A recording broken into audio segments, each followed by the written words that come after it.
Radio Zénith, le News & Co, votre double page info du week-end, Martin Arnaud.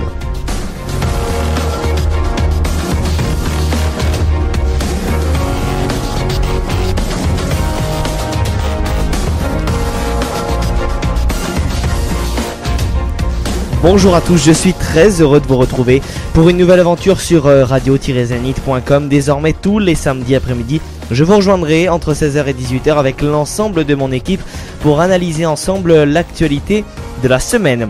Au sommaire justement aujourd'hui, la chronique informée ou déformée de notre ami Karl tout à l'heure. Nous parlerons justement des tensions sociales qui secouent la France après qu'un ouvrier syndiqué ait refusé de serrer la main de François Hollande. 16h30 tout à l'heure, nous serons ensuite avec le professeur Jean-Claude Manuguera, directeur de l'Institut Pasteur, pour voir ensemble la situation autour de Ebola, plus d'un an et demi après le lancement du virus.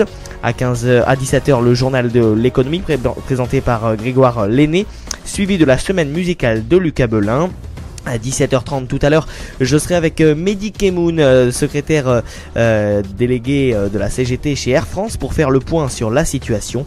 Et puis nous terminerons cette émission avec Adrien Chantegrellet, journaliste au site internet Metro News, spécialiste de football, pour parler ensemble de Michel Platini. Est-il le dernier espoir de la Fédération internationale de football, la FIFA? –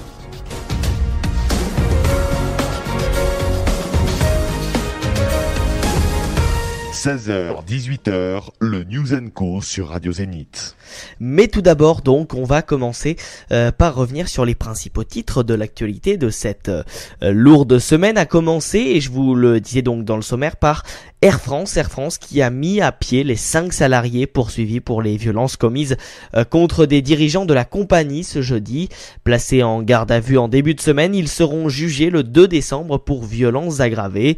Une vingtaine de salariés au total font à ce stade l'objet de procédures disciplinaires. Mercredi, Manuel Valls a aussi appelé au dialogue pour éviter un plan social trop conséquent. Ségolène Royal a aussi estimé que la compagnie devrait suspendre son projet de restructuration afin de favoriser le dialogue. Un plan en 2017 pourrait être évité selon la direction d'Air France.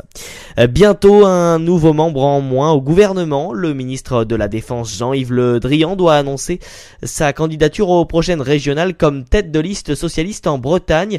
Mais en cas de victoire, comme Manuel Valls l'a déclaré cette semaine, le ministre ne pourra pas cumuler de fonctions et devra donc démissionner de son poste de ministre de la Défense. Mauvaise nouvelle pour certains automobilistes, le gouvernement a décidé de supprimer l'avantage fiscal dont bénéficie le gazole dès l'an prochain. Matignon a ainsi annoncé le principe d'un rapprochement en 5 ans entre le prix du gazole et celui de l'essence. La hausse devrait être d'1 centime par an. Nouveau remous dans le monde du football français, puisque le joueur de l'Olympique lyonnais Mathieu Valbuena a fait l'objet d'un chantage pour une sextape. Plusieurs personnes ont été entendues, dont Djibril Cissé, non inquiété car il avait simplement voulu prévenir l'international. Un homme a été mis en examen et écroué jeudi pour chantage et participation à une association de malfaiteurs. 2 autres individus doivent être présentés au juge dans les prochains jours. L'actualité à l'international à présent est réunie lundi dernier à Luxembourg. Les ministres des Affaires étrangères de l'Union européenne ont accusé la Russie de menacer les efforts de paix en Syrie et demandé l'arrêt des frappes aériennes russes contre les rebelles syriens, soutenus par les Occidentaux, estimant que cette escalade militaire risquait de prolonger le conflit, de saper le processus politique et d'aggraver la situation humanitaire. En Turquie, un attentat a fait une centaine de morts à Ankara le week-end dernier. Il a été attribué à l'État islamique. L'attaque la plus meurtrière jamais commise sur le sol turc a visé un rassemblement en faveur de la paix au Kurdistan. Les violences se poursuivent à Jérusalem où 3 Israéliens ont été tués dans la nuit de mardi à mercredi. Le gouvernement a même adopté de nouvelles mesures exceptionnelles en donnant l'autorisation à la police de boucler les quartiers arabes de Jérusalem-Est. Le champion paralympique sud-africain Oscar Pistorius va sortir de prison ce mardi. Après un an de détention, il devrait en effet être libéré de façon anticipée, une libération qui pourrait n'être que provisoire, puisque il est toujours reconnu coupable d'homicide involontaire. Hier, Volkswagen a indiqué qu'il allait rappeler 8,5 millions de véhicules équipés du logiciel Trucker dans l'Union européenne, et ce, à partir de janvier 2016. Cette annonce, elle fait suite à l'injonction faite au groupe par les autorités allemandes de rappeler les voitures concernées en Allemagne. –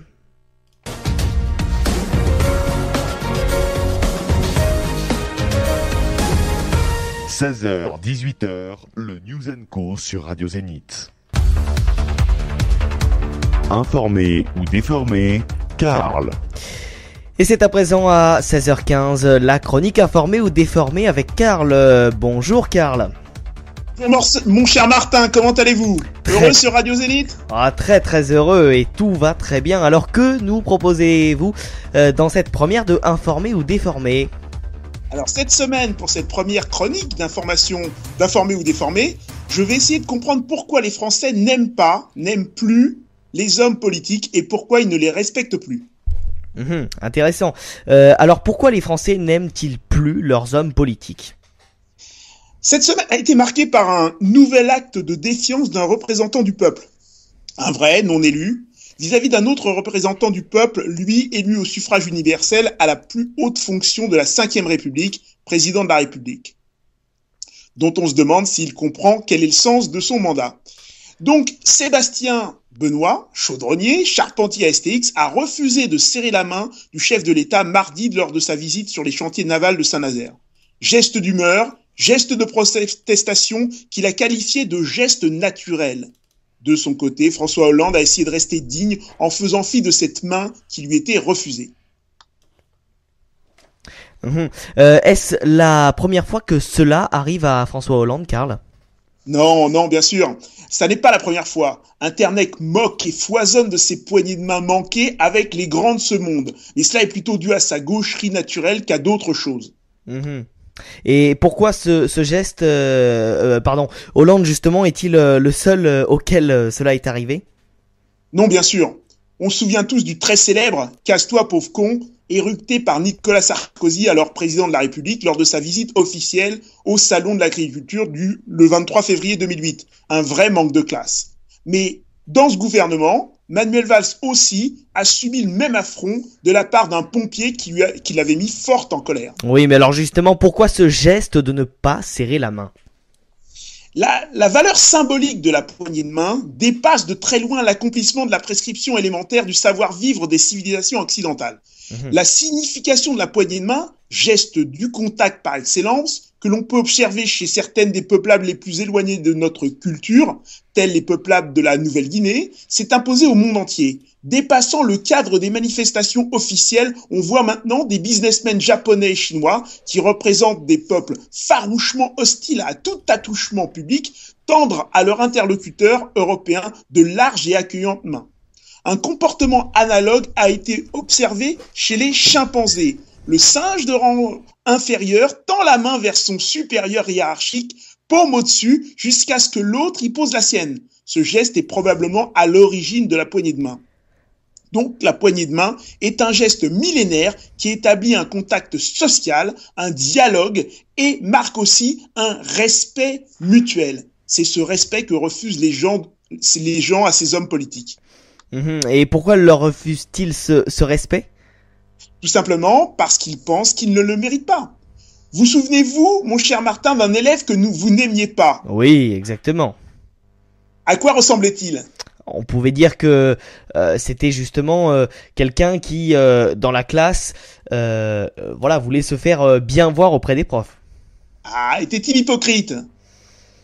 Peut-être, sûrement. Distant ? Aussi, oui. Était-il obsédé par l'idée de plaire aux profs et d'avoir une relation privilégiée avec eux ? Ça oui. Était-il capable de dénoncer les autres ? Pour faire plaire aux profs, oui. Ou de leur donner de fausses informations pour les faire échouer ? Aussi. Détesté par tous les autres élèves de la classe, sauf un qui était en admiration devant lui. Oui, sans doute. Alors mon cher Martin, j'ai le plaisir de vous annoncer que cette personne était un faillot. l'ennemi public numéro 1 de tous les collégiens et lycéens de France et de Navarre. Oui, et si on resitue tout cela dans notre chronique, quel est le rapport justement avec notre poignée de main?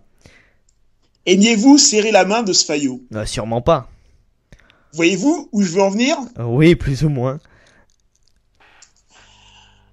Laissez-moi éclairer votre lanterne. Si je vous dis Hollande, Sarkozy, à quoi ressemble-t-il? Je dirais à des hommes d'État. Cherchez bien, Martin. Si je vous dis Geoffroy Didier. J'ai beau chercher, toujours pas. Fayot, Hollande, Sarkozy, Geoffroy Didier. Ils ont tous des têtes de Fayot. Je continue. Valls, gros Fayot, Fabius, Fayot intelligent, mais Fayot. Ségolène Royal, Fayotte de charme. Harlem Désir, Fayot de compétition. Najat Vallaud-Belkacem, Fayotte de genre. Michel Sapin, Fayot souriant. Stéphane Le Foll, Fayot terrien. Emmanuel Macron, jeune Fayot de luxe. Fleur Pellerin, Fayot inculte. Ne vous inquiétez pas, à droite et au centre, il y a les mêmes. Copé, Fayot de choc, etc., etc. Tous ces gens ont été les Fayots de Mitterrand, de Chirac, et 30 ans plus tard, les voilà au pouvoir. Venant presque tous de l'ENA, une fabrique de crétins pour certains, mais surtout une usine à Fayot.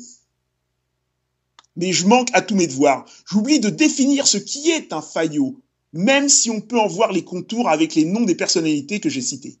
Ce terme de Fayot est apparu dans l'argot de la marine militaire en 1833 pour désigner le matelot qui se rengage. Pourquoi, me direz-vous? Il faut d'abord se rappeler qu'à cette époque, le haricot ou Fayot était une légumineuse très souvent servie au repas à bord parce que pas cher et se conservant bien, donc embarqué en quantité.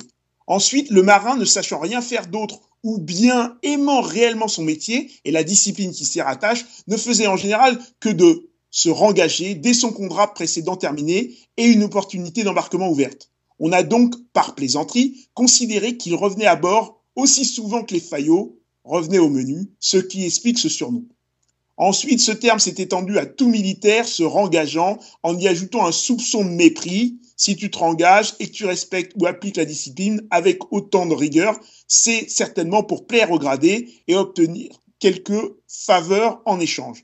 À la fin du 19e siècle ou au 20e siècle, selon les sources, l'origine réelle était un peu oubliée. Le Fayot est finalement devenu d'une manière générale et dans tous les milieux, celui qui fait un peu trop de zèle, qui cherche trop à plaire à ceux qui sont au pouvoir en leur manifestant une certaine servilité et qui, s'il se fait généralement bien voir ou simplement exploité par cela, se déconsidère sérieusement auprès de ses camarades. Donc, ces Fayots sont insensibles aux douleurs et aux peines du peuple français et sont dans leur petit monde où il faut faire plaisir à son supérieur. Mais, comme on a pu le voir sur ce chantier naval, et comme on a pu le voir dans d'autres endroits en France, la colère gronde. Et pas seulement pour des raisons économiques.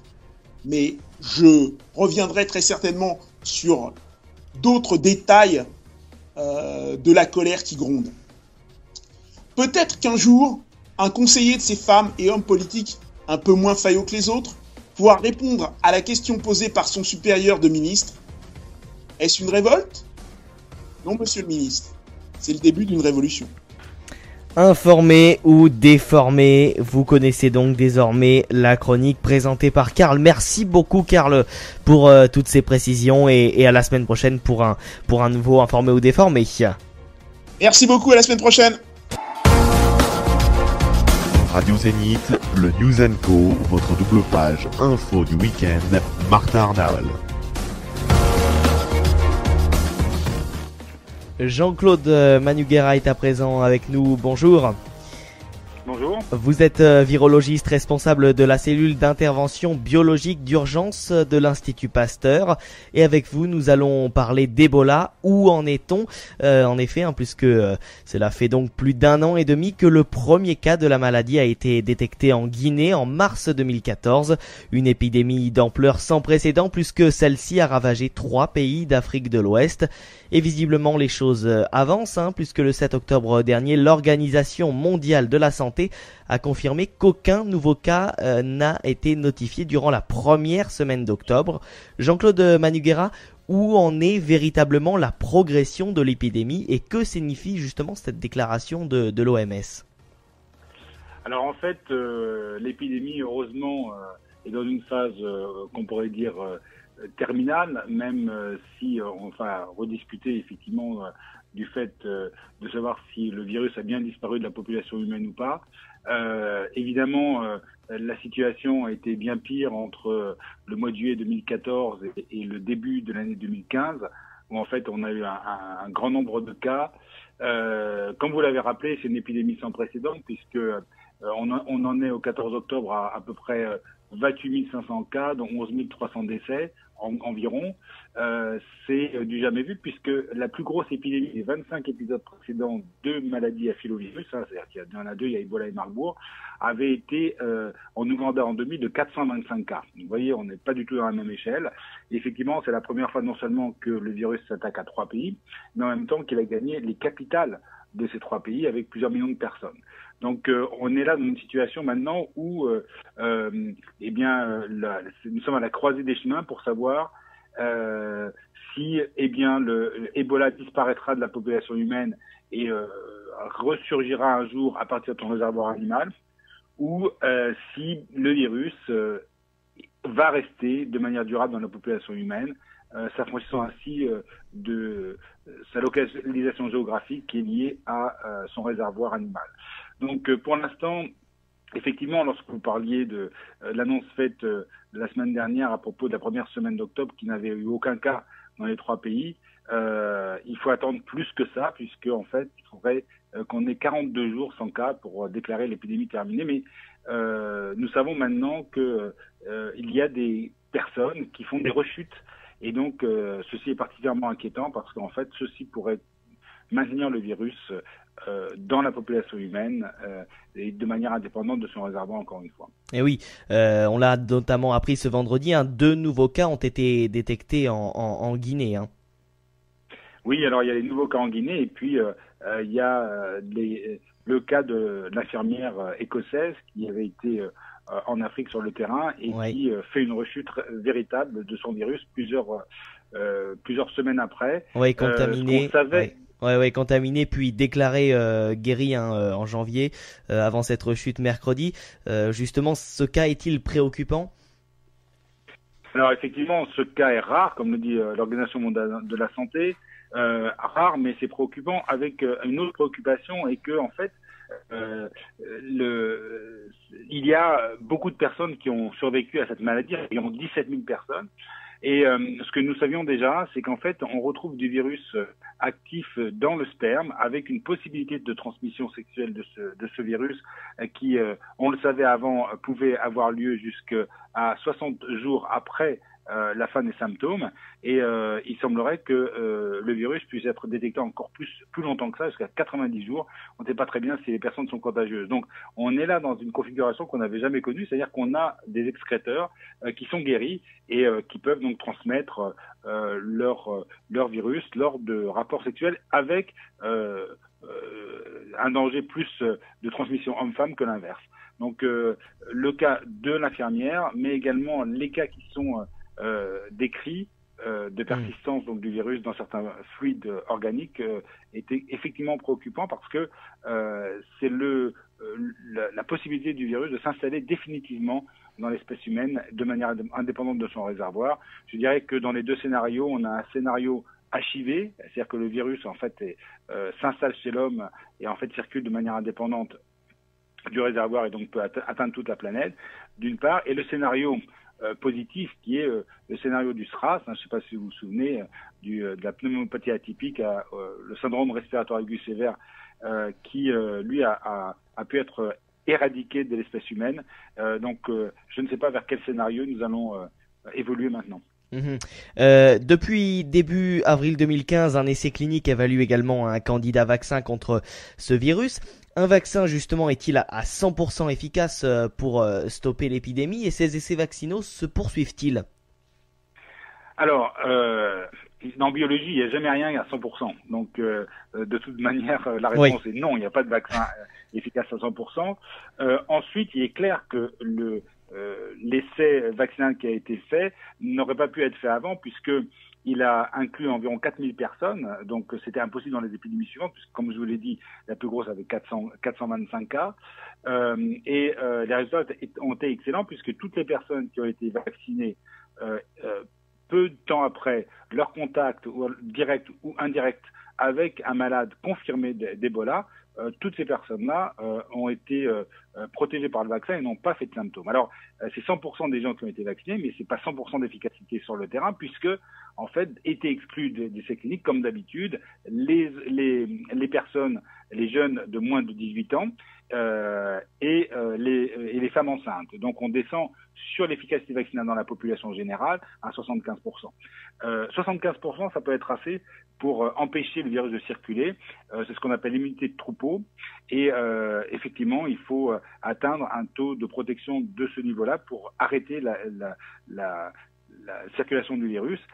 Même si dans le cas d'Ebola, comme on n'est pas contagieux avant d'être malade, eh bien, les mesures d'isolement des malades, lorsqu'elles peuvent être mises en route, sont capables d'arrêter l'épidémie. Donc pour l'instant, le vaccin, on peut plus aller plus loin dans les essais puisqu'il n'y a plus de cas, heureusement, ou très peu de cas, mais les résultats engrangés sont déjà des résultats extrêmement intéressants. Et que deviennent aujourd'hui les survivants d'Ebola? Tout à l'heure on parlait de la Guinée, le pays en compte 1621 quand même. Alors oui, parce qu'en fait, il y a le taux de létalité, c'est le nombre de morts sur le nombre de malades, heureusement, a été moins que d'habitude, on est à 40% en gros, et donc il y a beaucoup de survivants. Alors ces survivants, d'une part,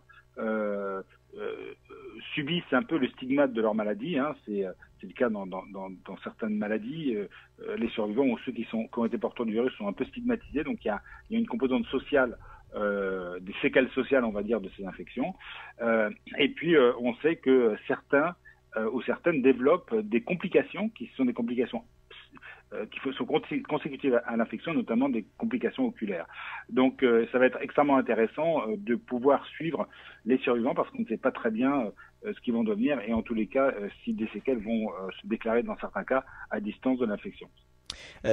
Que deviennent, on a reproché également à l'Organisation mondiale de la santé d'avoir été lente sur la détection du virus. Qu'en pensez-vous justement sur cette détection du virus? Alors, vous avez mentionné tout à l'heure que le premier cas a été détecté dans la deuxième partie du mois de mars 2014, le premier cas 2014, mais le premier cas probablement remonte à la mi-décembre 2013. Comme d'habitude, lorsqu'on a l'apparition d'un virus qu'on n'attend pas, dans une zone qui préalablement n'avait jamais connu de circulation virale, eh bien on perd du temps et c'est du temps précieux parce que le virus arrive à se propager avant qu'on puisse réagir. Alors, une fois que le virus a été détecté en mars 2014, l'OMS, notamment par le réseau d'alerte et de réponse aux épidémies, qu'en anglais on appelle le GORN, qui est piloté donc par l'OMS, a été mis en route extrêmement rapidement. Ce qui a traîné, c'est la déclaration de l'épidémie comme phénomène international qui peut avoir des conséquences importantes. Et donc effectivement, ceci a été reconnu seulement en juillet 2014, donc très tard, lorsque la situation était très compliquée, après que certaines organisations comme Médecins sans frontières ont tiré le signal d'alarme. Alors est-ce que l'organisation a traîné? Pas pour répondre, elle a traîné pour classer cette épidémie. Alors, une réflexion importante et des réformes sont en train d'être réfléchies au niveau de l'OMS. Il y a eu plusieurs réunions sur ce sujet qui continuent d'ailleurs à être réfléchies. Mais vous savez, le problème de la réaction, c'est soit la surréaction ou la réaction trop rapide, comme on l'a eu en 2009 pour la grippe H1N1, la fameuse grippe mexicaine. Et là, après avoir été accusé de réagir trop vite, maintenant l'OMS est accusé d'avoir réagi trop lentement. Et c'est très difficile. On va voir quelles sont les solutions qui sont préconisées par les experts qui penchent sur le sujet. Et à quel moment justement vous avez pensé avoir mis la main sur l'épidémie, vous les experts? Alors vous savez, avec les maladies infectieuses, on est toujours pris à contre-pied et c'est très difficile de prévoir. Personnellement, quand je suis allé la première fois en Guinée, c'était à Conakry, au mois d'avril, quand je suis parti, on n'avait plus rien à faire en diagnostic parce que il n'y avait plus personne dans le centre de traitement de l'hôpital Donka à Conakry, et donc il semblait que l'épidémie allait se terminer, je dirais un peu comme d'habitude. Et malheureusement, eh bien l'épidémie a démarré, et encore pire, beaucoup plus fort en Guinée, mais également, alors qu'il n'y avait pas de cas à ce moment-là déclarés, en Sierra Leone et au Libéria. Mmh. Alors justement, en si peu de temps, hein, ces pays touchés par Ebola ont mis du temps à installer des véritables centres sanitaires. Comment s'est donc passé cet enrayement d'épidémie? Alors en fait, l'épidémie a traîné d'abord parce que l'épidémie s'est attaquée à 3 pays extrêmement pauvres. Et savoir que la Guinée est un pays pauvre, le revenu par habitant est de $500 par an, à comparer au revenu en France, par exemple, qui est de 44 000 dollars par an par habitant. Le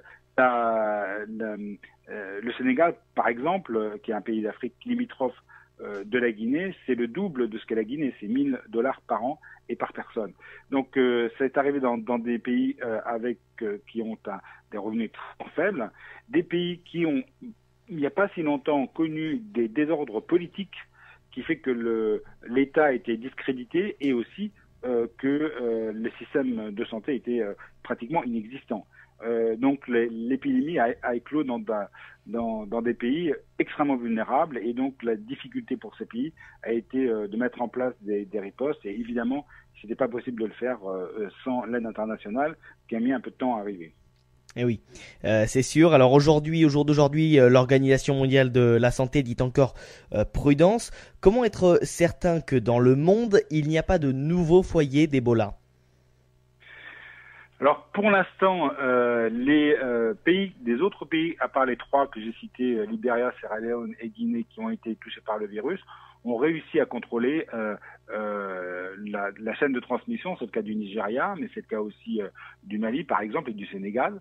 S'il y avait des cas dans les autres pays, ça se saurait, notamment les pays européens. Je pense que le danger peut être des personnes qui ont été malades, comme cette infirmière écossaise dont on parlait tout à l'heure. Personnellement, je ne pense pas du tout qu'il y a des virus qui circulent en dehors de ces 3 pays.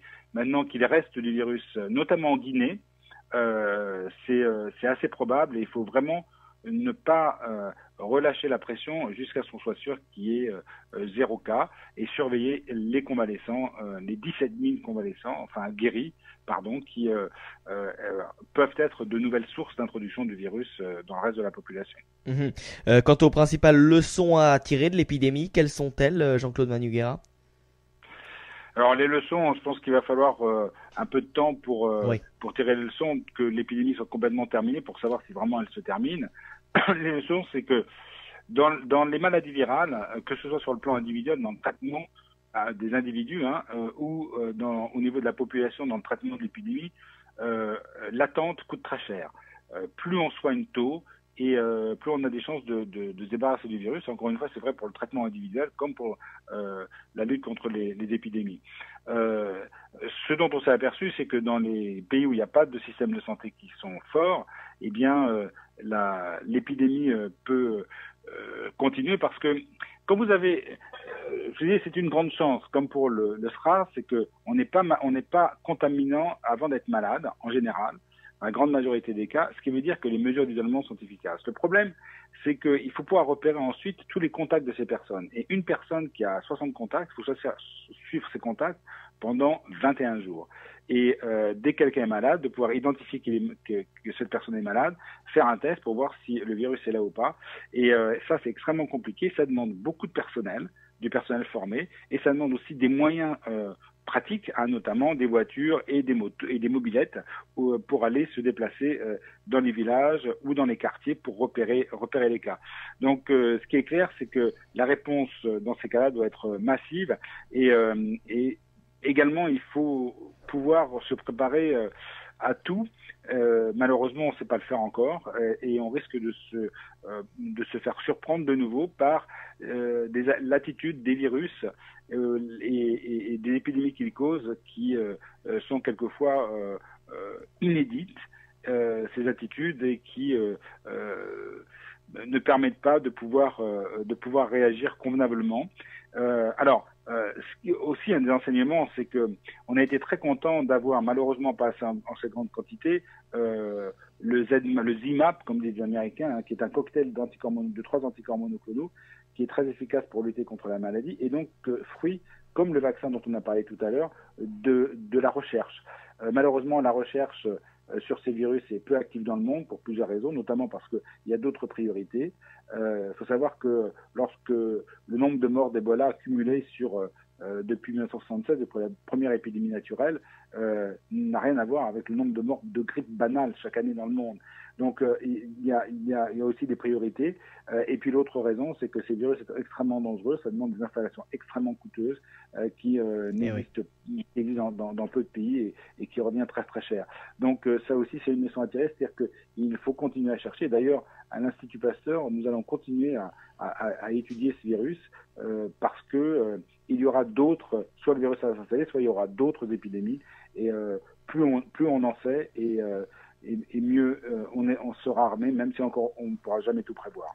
Eh oui, ravage sur le plan humain et dégâts considérables sur le plan économique. Un dernier mot sur votre cellule d'intervention biologique d'urgence de l'Institut Pasteur.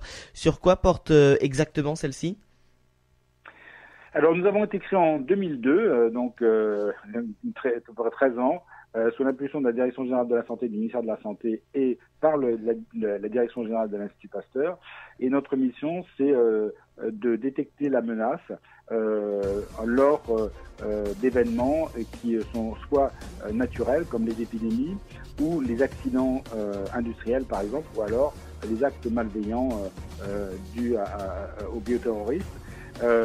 Nous travaillons beaucoup sur l'organisation de notre cellule qui est active 24 heures sur 24, 7 jours sur 7. Et par exemple, nous sommes intervenus pratiquement tous les week-ends récemment pour un autre virus, qui est le virus respiratoire du syndrome respiratoire du Moyen-Orient, avec une recrudescence d'activité due au retour des pèlerins de la Mecque. Donc nous travaillons beaucoup sur des virus et des bactéries, je dirais, plutôt méchantes. Et notre travail, c'est soit d'assurer le diagnostic dans les périodes où d'autres laboratoires de référence ne travaillent pas, c'est-à-dire les week-ends, les jours fériés, quelquefois la nuit, pour Ebola notamment, on travaille aussi la nuit.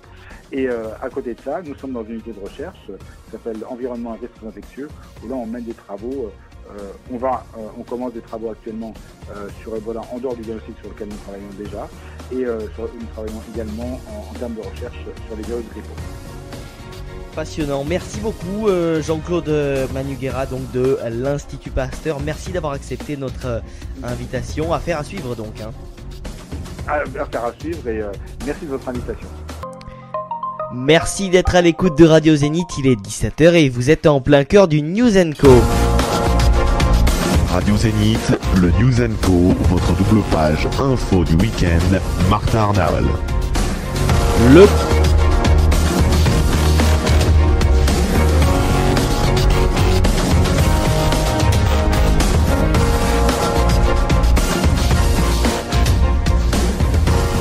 Le programme de cette deuxième heure avec dans quelques instants le journal de l'économie qui vous sera présenté par Grégoire Lenné. La semaine musicale de Lucas Belin sera tout à l'heure à 17h20. Toute l'actualité musique de la semaine. À 17h30, je recevrai Mehdi Kemoun, secrétaire adjoint de la CGT, qui sera avec nous pour faire le point sur la situation sociale très perturbée en France. Enfin, nous clôturerons cette émission avec Adrien Chantegrelet, journaliste au quotidien Métro News, pour voir ensemble la situation à la FIFA, la Fédération internationale de foot. Platini est-il le dernier espoir? C'est la question que nous nous poserons en fin d'émission. Mais avant cela, c'est le journal de l'économie dans quelques instants. 16h, 18h, le News & Co sur Radio Zénith.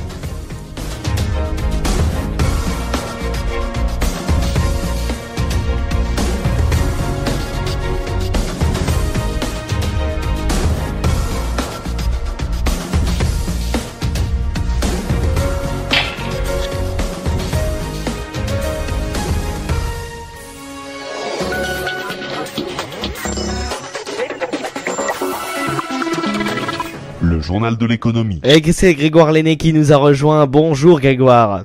Oui, bonjour. Alors avec vous, chaque samedi après-midi, nous passerons en revue l'actualité financière, boursière et économique de la semaine à 17h.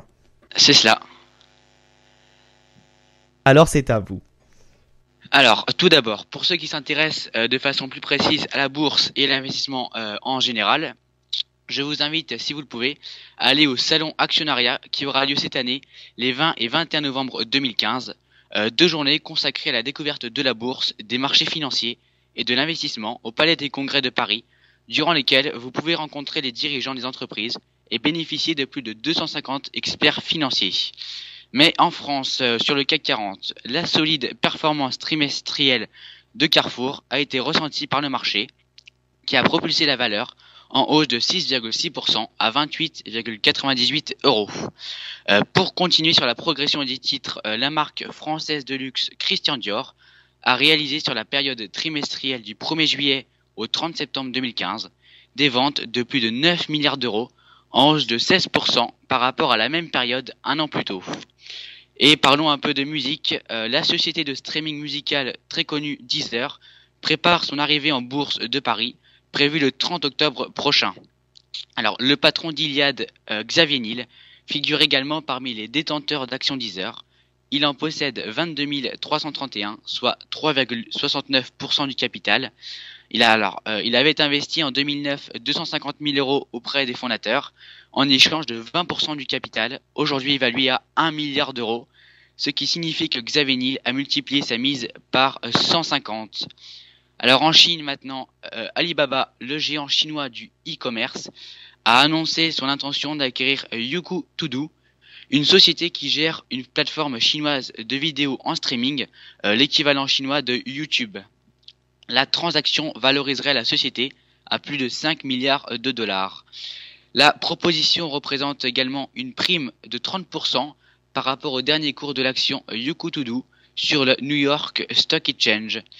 Concernant le pétrole, qui on le sait a subi une énorme baisse au prix de son baril au cours des derniers temps, l'annonce de Barclays qui a publié cette semaine une mise à jour de ses pronostics sur les prix du pétrole. L'équipe de recherche de la banque britannique considère que les cours de l'or noir ont touché le fond en 2015 et envisage un rebond progressif du baril de pétrole à partir du deuxième trimestre de l'année 2016, avec un objectif de 70 $ le baril. Un peu d'économie à présent. La production industrielle européenne a corrigé des variations saisonnières de plus de 0,5% en août, après avoir augmenté de 0,8% le mois précédent.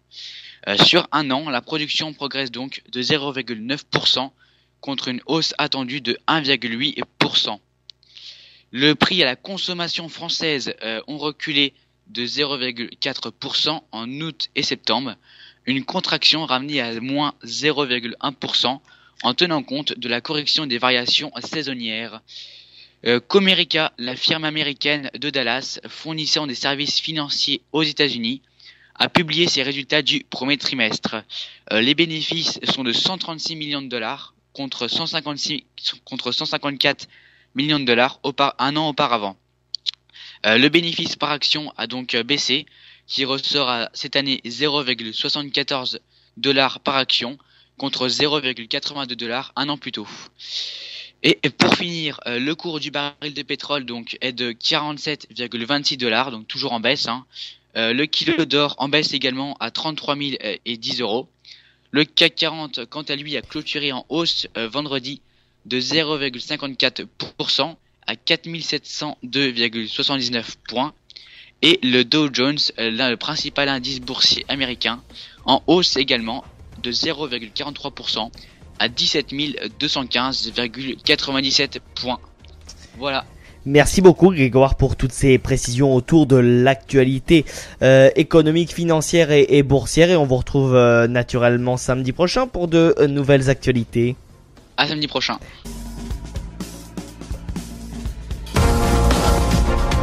Radio Zénith, le News & Co, votre double page info du week-end, Martin Arnavel. Allez, 17h29, le secrétaire adjoint de la CGT, Mehdi Kemoun, est à présent avec nous. Bonjour monsieur. Bonjour. Alors on va avec vous revenir sur la situation à Air France après l'annonce fin septembre par la direction d'un plan social de grande ampleur.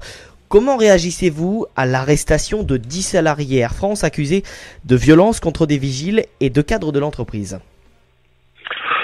Ce que l'on constate surtout, c'est que l'on condamne pas un plan de destruction d'emplois et le manque de stratégie de la part d'Air France, mais on s'attaque à des salariés qui, avant tout, essayaient de manifester pour défendre leur emploi.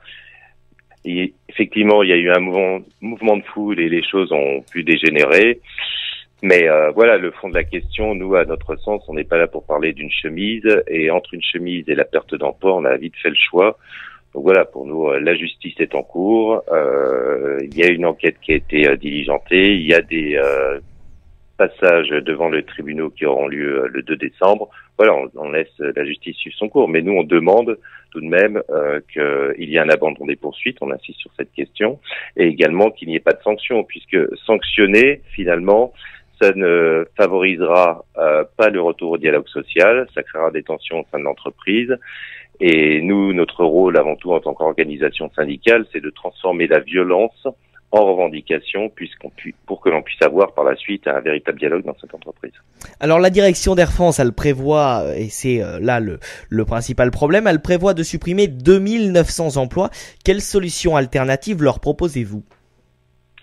On a proposé, déjà il faut revenir un petit peu en arrière, puisqu'il y a eu un premier plan qui s'appelait le plan Transform, qui a déjà supprimé plus de 10 000 emplois dans cette entreprise, et les salariés ont fait énormément d'efforts. Je vais vous résumer d'une façon très simple.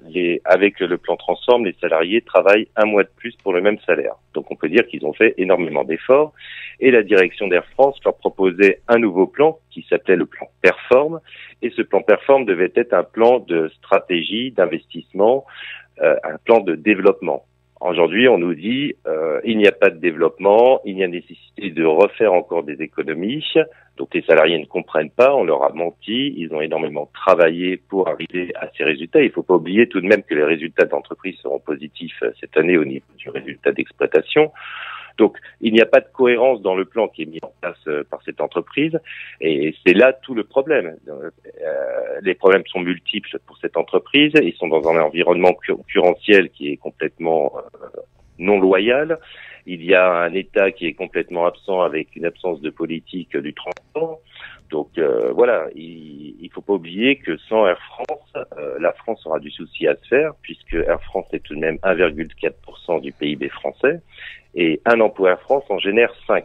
Donc si vous prenez les 10 000 emplois qui ont déjà été supprimés chez Air France, vous faites multiplier par 5, ça vous fait 50 000 emplois qui ont été supprimés dans le pays suite au plan social d'Air France tout de même. Oui, mais alors je vais peut-être me faire l'avocat du diable, mais aujourd'hui Air France n'est plus le grand fleuron français qu'il était auparavant, et la compagnie n'a peut-être pas su concurrencer d'un côté les low cost et de l'autre les compagnies du Golfe comme Emirates ou Qatar Airways, et c'est peut-être aujourd'hui là le problème, c'est qu'Air France ne sait pas si elle doit se positionner en low cost ou en compagnie historique prête à concurrencer Fly Emirates qui en France marche très très bien.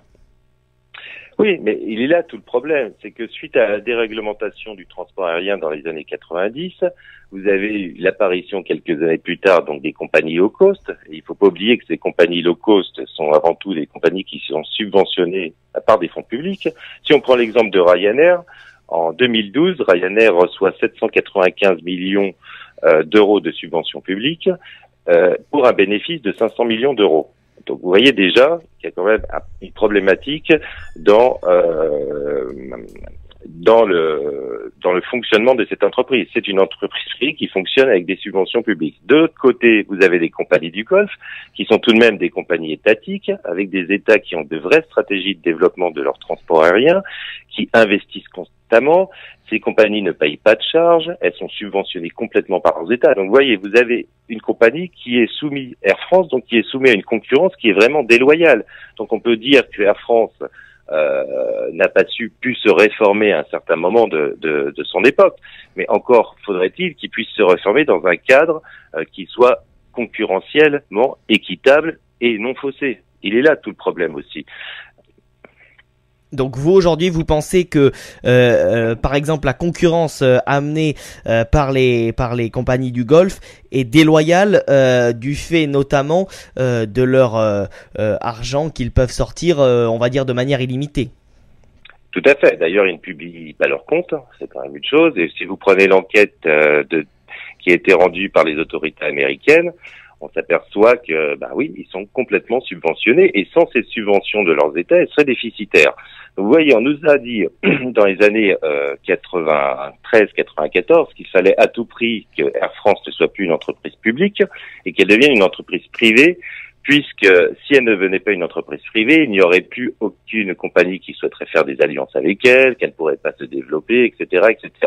C'est le discours ambiant de l'époque. Donc, Air France est d'origine une entreprise privée avec une participation de 17,4% de l'État, qui est quand même l'actionnaire majoritaire de cette entreprise. Et depuis qu'elle est privée, on a à faire face à des compagnies qui sont subventionnées de façon publique. Donc il y a quand même quelque chose qui est complètement antinomique et complètement antinomique. Il y a quelque chose qui ne va pas. Ça ne tombe pas rond, puisqu'on ne peut pas demander à Air France de s'aligner, notamment sur des prix, si on prend Emirates, sur s'aligner sur des prix. Emirates vend à des coûts qui sont impossibles, puisque les coûts de structure empêcheraient de vendre à de tels prix. Par exemple, on peut prendre par exemple le cargo, pour pas parler toujours des passagers. Emirates vend au niveau du cargo 20% en dessous du prix que l'ensemble des compagnies au monde peut faire. Donc vous voyez, sans ces subventions de leur État, ils ne pourraient pas vendre à de tels prix. Donc on est vraiment dans un système qui est complètement faussé et déloyal. Et quand EasyJet, par exemple, va faire un Paris-Londres 4 à 6 fois dans la journée avec le même avion, là où Air France va faire 1 voire 2 allers-retours, il n'est pas là aussi le problème? Après, c'est une question de modèle. Si vous me prenez le cas d'EasyJet, vous remarquerez qu'EasyJet n'est plus une compagnie low cost. C'est ce qu'on appelle dans le milieu de l'aérien du middle cost, puisqu'ils sont en train de transformer leur modèle, puisqu'on voit bien que le système du low cost ne peut pas fonctionner sans subvention. Donc, EasyJet sortant de ce système de la subvention évolue aussi. Vous voyez bien aussi que Ryanair dernièrement a fait des annonces, même si c'était de façon ironique, en disant qu'il proposait d'acheminer des passagers sur Roissy-Charles de Gaulle afin qu'ils puissent être emmenés en correspondance sur d'autres pays via Air France, par exemple. Donc voilà. Oui, mais on reste quand même sur un système du low cost, c'est-à-dire avec un seul bagage qui est un bagage à main et pas de bagage en soute inclus. Tout à fait. Il y a ça, et puis le prix qui est affiché est rarement le prix que vous payez réellement. Il y a tout le service à bord, etc. Et il faut comprendre aussi que ces compagnies low cost, tout leur personnel au sol, c'est de l'externalisation, c'est de la sous-traitance. Il y a une chose tout de même importante dans le transport aérien, c'est avant tout une chaîne de sécurité. Donc quand la chaîne de sécurité elle part aussi bien du bagagiste, du pistard, du salarié qui est sur la piste, jusqu'au commandant de bord. Donc si vous multipliez les acteurs au niveau du personnel sol, vous créez aussi des risques sur la sécurité. Et ça a été démontré plus d'une fois. C'est pas, je vous dis pas ça comme ça par plaisir. Donc il est nécessaire, à notre sens, qu'il y ait de véritables discussions pour réfléchir sur la dimension du transport aérien que l'on donne demain, et notamment en France, et même de façon beaucoup plus globale au niveau européen. Nous, avant tout, ce qu'on souhaite, c'est qu'on ait un transport aérien français et européen qui soit citoyen et qui soit au cœur du développement des régions. Et actuellement, les low cost ne développent pas. Elles prennent de l'argent en région. Les passagers qui prennent les low cost ramènent en moyenne 300 euros. Un passager qui prend une low cost ramène en moyenne 300 euros aux régions. Un passager qui prend Air France ramène 1700 euros en moyenne aux régions. Donc, vous voyez, on n'est pas dans la même échelle. On peut pas comparer des choses qui sont non comparables. Alors, est-ce que vous pensez qu'à présent le dialogue est au point mort chez Air France ou qu'il y a quand même des choses à soulever? Mais il y a beaucoup de choses à soulever. Nous, on prône le dialogue social depuis longtemps, et même depuis 2012, on proposait des assises du transport aérien. Donc nous, on demande... Oui, mais pour l'instant, il ne se passe rien. Malheureusement, pour l'instant, il ne se passe rien. On est face à un monologue antisocial, je dirais, puisque on ne peut pas discuter. En fait, actuellement, nous avons un système de négociation dans cette entreprise qui est cloisonné entre différentes catégories de personnel, alors que l'ensemble des personnels doivent être partie prenante dans les discussions par rapport à l'avenir de notre entreprise. On ne peut pas cloisonner des discussions, ce qui aussi peut créer aussi des tensions entre les personnels. Jusqu'à présent, on a réussi à faire corps avec l'ensemble des catégories de personnel, puisqu'ils comprennent bien que c'est bien cette non-volonté de discuter, de la direction, de négocier, qui génère les problèmes actuels. On n'est pas là, nous, en négociation, pour modifier un point ou une virgule. Ça ne nous intéresse pas. Alors, quittons à présent Air France pour parler du syndicat au niveau national, puisque la CGT a décidé de boycotter la conférence sociale. Alors que vous venez de le dire, vous appelez au dialogue globalement. Est-ce que ce n'est pas un peu paradoxal tout cela ? Vous savez, pour dialoguer, il faut être deux. Donc au minimum. Donc la plupart du temps, nous amenons un certain nombre de propositions et ces propositions ne sont même pas écoutées ou même travaillées. Et on amène des contre-propositions à la proposition. En fait, le principe actuel, c'est que vous avez le patronat qui amène ses propositions, ne souhaite pas regarder les propositions de l'ensemble des organisations syndicales, c'est pas particulièrement pour la CGT, et vous dit voilà, donc c'est ça le projet, bon, changez-moi un point, une virgule, et si ça ne vous intéresse pas, ben tant pis, c'est comme ça. Donc nous, on n'est pas là pour ça. C'est pour ça que je vous parlais de monologue antisocial. Il y a un grave problème dans ce pays, c'est qu'il est nécessaire de réformer le dialogue. Ça, on est d'accord avec le MEDEF, mais pas à la sauce MEDEF ou à la sauce patronat. Nous, ce que l'on veut, c'est un véritable dialogue qui prenne en compte les différentes problématiques, les différentes propositions de l'ensemble des acteurs, et pas seulement uniquement d'un seul. Mehdi Kemoun, contrairement aux autres pays européens où l'action syndicale représente beaucoup, notamment pour les pays de l'Europe de l'Est, en France, le taux de syndicalisation des salariés français ne dépasse à peine les 10%. Est-ce que le syndicat aujourd'hui a un rôle aussi important qu'il y a quelques années ? Alors, c'est une question qui est intéressante parce que on représente 10% au niveau syndiqué, mais il faut bien comprendre que la plupart de ces syndiqués sont avant tout des militants, dans le syndicalisme français, historiquement dans le syndicalisme français, quand vous vous engagez dans le syndicalisme, c'est pour militer, c'est pas du SAV, du service après-vente, si vous voulez dire, je me syndique pour qu'on puisse m'aider demain.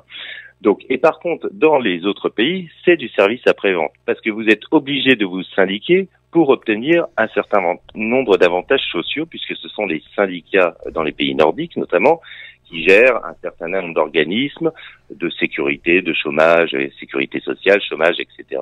Et si vous n'êtes pas syndiqué, vous n'en profitez pas. Donc de fait, vous vous syndiquez pour en profiter. C'est pour ça qu'on arrive à des taux de syndicalisation qui sont très importants dans ces pays-là. En France, que vous syndiquiez ou pas, ça ne change rien pour vous. Ce sont les autres qui se sont syndiqués, qui ont défendu, qui ont négocié, et les fruits de ces négociations, de ces accords, s'appliquent à l'ensemble des salariés. Donc c'est pas du tout les mêmes modèles, et quand on compare réellement les choses, il y a que en France que les organisations syndicales sont capables de mettre 2, 3, 4 millions de personnes dans la rue. Dans aucun autre pays au monde, vous pouvez le faire. Et d'ailleurs, les pays nordiques, quand on discute avec eux, même les syndicats allemands nous disent « Mais comment vous arrivez à faire ça ? Nous, on en est incapables alors qu'on a des taux de syndicalisation qui sont plus importants que vous. » Parce que nous, avant tout, la syndicalisation en France, c'est l'engagement, c'est le militantisme, c'est la volonté de faire avancer les choses pour un monde meilleur demain. C'est tout simplement ça, le syndicalisme en France. D'accord, et donc la CGT boycotte cette conférence nationale. Que va-t-il se passer maintenant, c'est-à-dire dès le début de semaine ? Vous savez, nous on est toujours dans des logiques de négociation, on discute toujours avec les différents acteurs, que ce soit l'État ou les différentes entreprises. Donc le dialogue social continue. Malheureusement, nous avons un Premier ministre actuellement, Manuel Valls, qui souffle sur les braises de la révolte sociale, et s'il n'y a pas un changement de ton de ce gouvernement, s'il n'y a pas une prise en compte de la problématique des citoyens, des Français, on peut craindre le pire dans quelques semaines si nous avons un gouvernement qui prenne ses responsabilités, puisqu'actuellement on considère que le gouvernement est irresponsable. Mehdi Kemoun, merci beaucoup d'avoir accepté notre invitation sur Radio Zénith pour parler justement de ce mouvement social un peu perturbé en France et notamment dans votre entreprise Air France. À très bientôt sur Radio Zénith. Merci, au revoir. 16h, 18h, le News & Co sur Radio Zénith.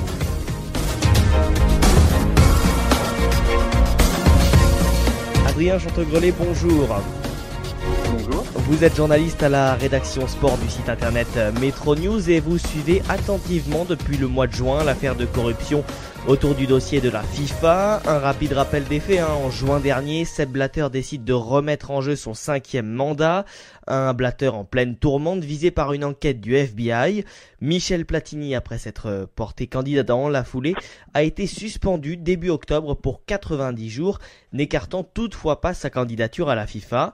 Alors Adrien Chantegrelet, tout d'abord, revenons sur les enquêtes suisses et américaines. Comment avancent-elles ? Écoutez, depuis le mois de juin, comme vous l'avez dit, d'importantes extradations de différents membres de la FIFA ont été effectuées par rapport à des soupçons de corruption, par rapport à des droits TV, des droits marketing. Donc à ce niveau-là, il y a eu pas mal de suspensions, notamment de Jack Warner, un ancien président de la CONCACAF. Donc à ce niveau-là, ça avance plutôt pas mal. Et puis là récemment, Michel Platini et Sepp Blatter ont été suspendus pour 90 jours. Donc la justice américaine avance grandement à ce niveau-là depuis de nombreux mois, on va dire. Oui, ces enquêtes, c'est un coup dur pour le football mondial. La FIFA pourra-t-elle justement un jour retrouver une crédibilité ? Écoutez, je pense que ça passera par l'élection du 26 février prochain. De toute façon, on a vu que le CEO demandait un candidat extérieur à la FIFA pour se présenter à la présidence. Donc aujourd'hui, ça paraît un peu compliqué d'avoir un membre extérieur qui puisse aujourd'hui s'implanter dans le foot mondial. Ça me paraît un peu difficile. Donc après, est-ce qu'elle retrouvera une crédibilité ? Ça peut passer par Michel Platini. Je pense sincèrement qu'il peut un peu apporter un souffle nouveau. On a vu qu'à l'UEFA, il avait fait quand même des mesures importantes comme le fair play financier, des choses comme ça. Donc oui, elle peut retrouver, mais ça passera par un grand chambardement, à mon avis, au sein de la FIFA même, au sein des membres qui composent cette instance mondiale du football, clairement. En Europe, donc, les Européens sont derrière Michel Platini. Ça doit lui faire chaud au cœur et surtout peut-être le rassurer, non ? Ça le rassure de certaines parts, parce qu'on a vu que le comité exécutif avait affiché son soutien unanime. Après, on a vu aussi que la fédération anglaise a mis un petit peu son veto hier en suspendant son soutien. Bon, je pense qu'on y reviendra un peu plus tard, mais on a vu que quelques voix commençaient un peu à s'élever. D'un côté, c'est un peu normal en quelque sorte que l'UEFA apporte son soutien à son président. Ça paraît être en pleine période de crise. Ça me paraît un peu logique de soutenir son patron dans une telle affaire. Donc oui, d'un côté, je pense qu'il est rassuré, mais si on voit que la fédération anglaise commence à émettre quelques petits doutes, on a vu que le président de la fédération d'Allemagne aussi avait quelques réticences sur cette affaire. Donc il faut voir sur la durée si d'autres voix vont pas s'élever au fur et à mesure contre Michel Platini. Dans ce cas-là, ça pourrait peut-être un peu lui porter préjudice sur la longue durée, en quelque sorte. Mais si on tire le bilan de Michel Platini à l'UEFA, il reste quand même très apprécié de l'ensemble des confédérations, notamment des petites confédérations qu'il a fait rentrer sur la scène publique.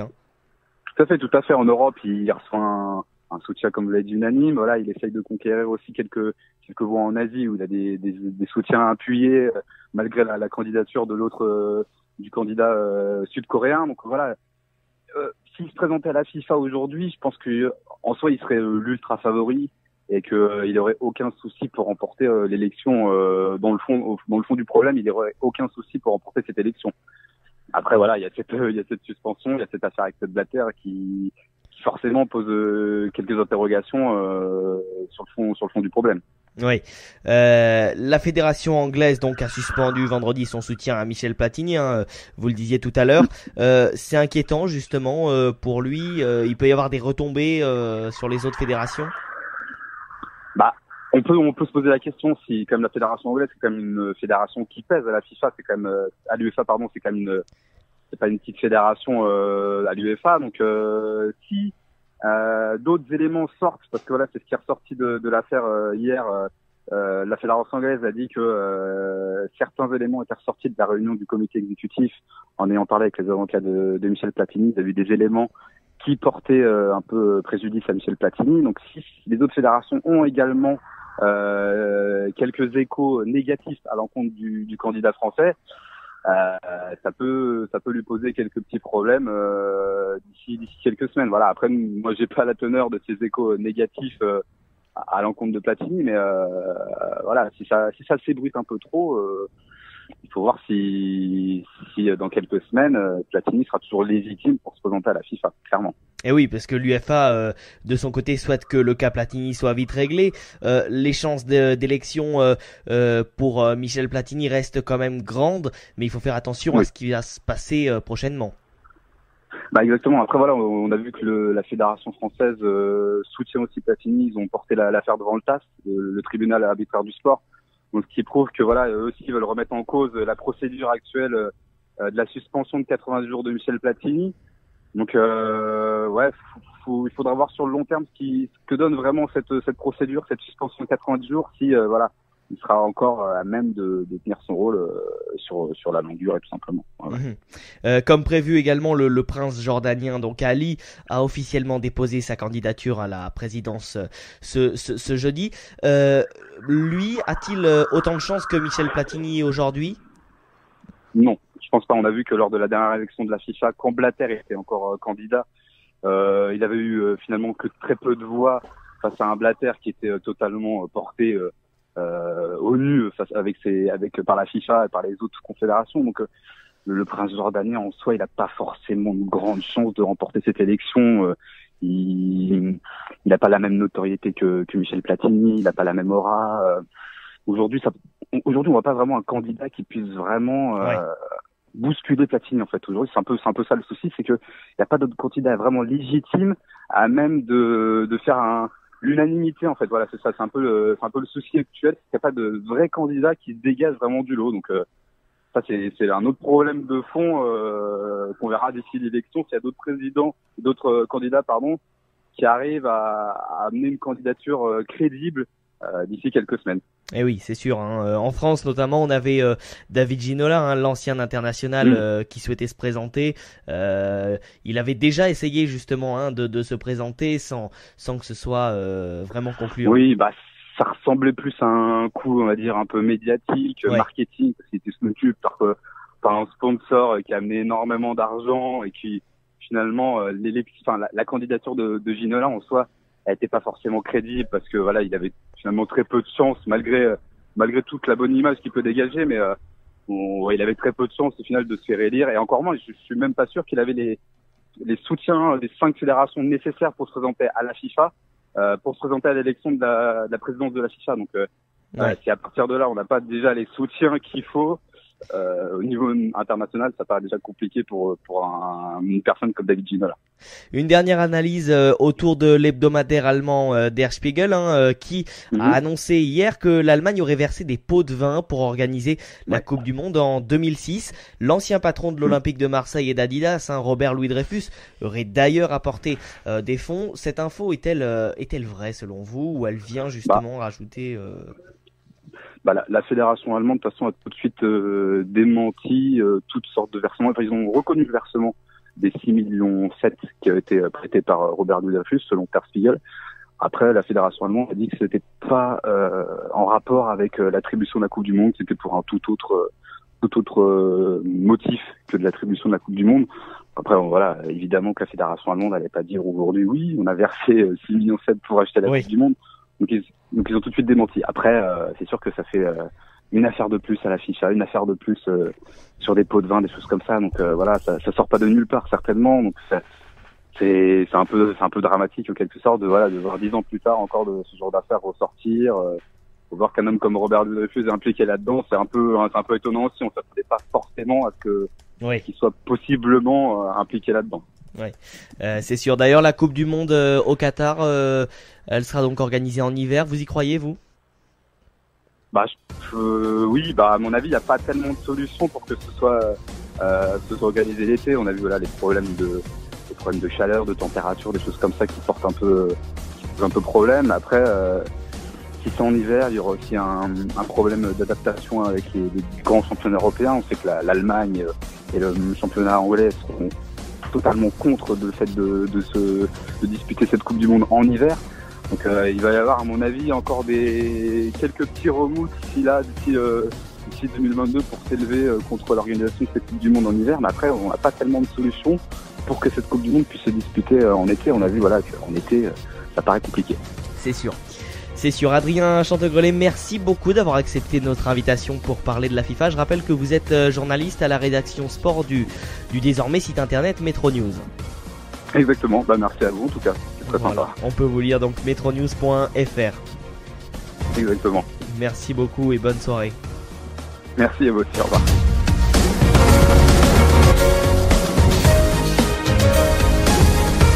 16h, 18h, le News & Co sur Radio Zénith. C'est la fin de cette première du News & Co. Merci à tous et toutes de nous avoir suivis. Je remercie tous ceux qui m'ont aidé à la préparer ainsi que l'ensemble des chroniqueurs présents aujourd'hui. Nous nous retrouvons bien évidemment la semaine prochaine pour de nouvelles actualités sur Radio Zénith.